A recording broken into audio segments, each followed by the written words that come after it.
Cà phê đêm muộn.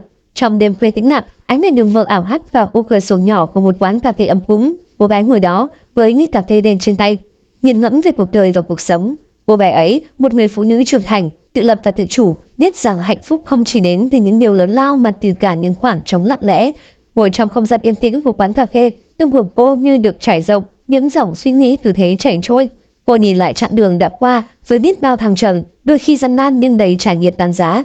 Cô nhớ lại những buổi đêm không ngủ khi phải hoàn thành công việc cho khi deadline, những lúc đối mặt với thách thức tưởng chừng không thể vượt qua. Những khoảng thời gian ấy không chỉ là thử thách mà còn là cơ hội để cô hiểu rõ hơn về bản thân, về khả năng và cả giới hạn của mình.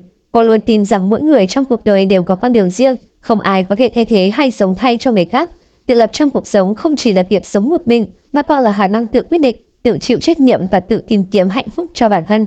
Cô có thể cảm nhận được điều đó một cách rõ ràng nhất vào những đêm khuya khi mọi thứ quanh cô đều im lặng, chỉ còn lại tiếng tích tắc của kim đồng hồ và những dòng suy nghĩ miên man không dứt. Nhưng khoảng trống trong cuộc sống đôi khi khiến người ta cảm thấy lạc lõng, nhưng với cô, đó lại là những khoảnh khắc tự do nhất. Đôi lúc, cô để ly cà phê lặng lẽ trước môi, nhìn ra ngoài cửa kính và suy tư về những điều thú vị đã tô điểm cho cuộc sống của mình. Những chuyến đi xa khám phá những vùng đất mới, những cuốn sách mang lại cái nhìn sâu sắc về thế giới, những cuộc trò chuyện thân mật với những người bạn hiểu biết và tầm giao. Tất cả những điều đó đã tạo nên một cuộc sống phong phú và đầy ý nghĩa cho cô. Dẫu vậy, không phải lúc nào cô cũng mạnh mẽ và kiên định. Vào những đêm, sự tranh vinh bất chợt trồi lên trong tâm hồn, như một cơn bão lòng không báo trước.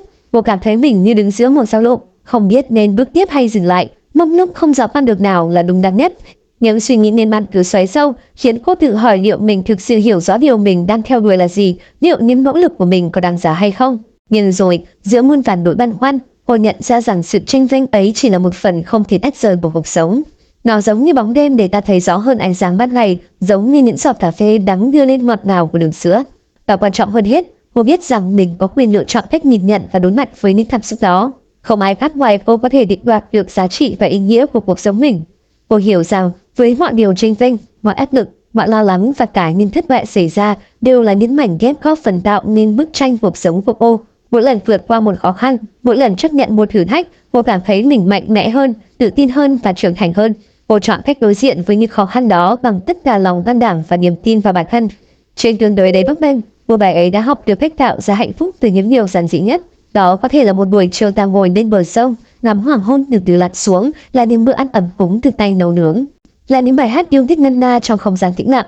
Cô nhận ra rằng hạnh phúc không phải là điều gì quá xa vời, mà ở ngay trong những giây phút hiện tại, trong từng hơi thở, từng giọt mồ hôi và cả những giọt lệ. Cuộc sống là một hành trình dài, đầy thăng trầm và biến đổi, nhưng với cô bé ấy, mỗi bước đi đều mang lại những trải nghiệm mới mẻ và thú vị. Cô biết rằng mình không hoàn hảo, nhưng điều đó không có nghĩa là cô từ chối chấp nhận bản thân. Ngược lại, cô học cách yêu thương và trân trọng từng khía cạnh của con người mình, dù đó là điểm mạnh hay điểm yếu. Chính sự tự chấp nhận và yêu thương ấy đã làm nên sự tự lập và tự chủ trong cuộc sống của cô. Trong những khoảnh khắc tự tại bên ly cà phê đêm muộn, cô bé ấy nhận thấy rằng cuộc đời không hề dễ dàng, nhưng cũng không quá khó khăn để tìm thấy niềm vui và ý nghĩa.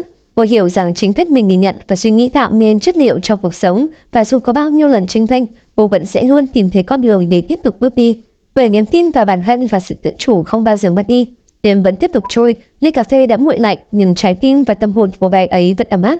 Cô biết rằng dù cuộc đời có đưa đẩy đến đâu, cô sẽ luôn mạnh mẽ và kiên định, tìm thấy cho mình những niềm vui và hạnh phúc đích thực. Bởi lẽ quan trọng nhất là cách mình cảm nhận và trân trọng từng giây phút của cuộc sống, dù đó là những chuỗi ngày đầy ánh sáng hay những đơn giản miên man.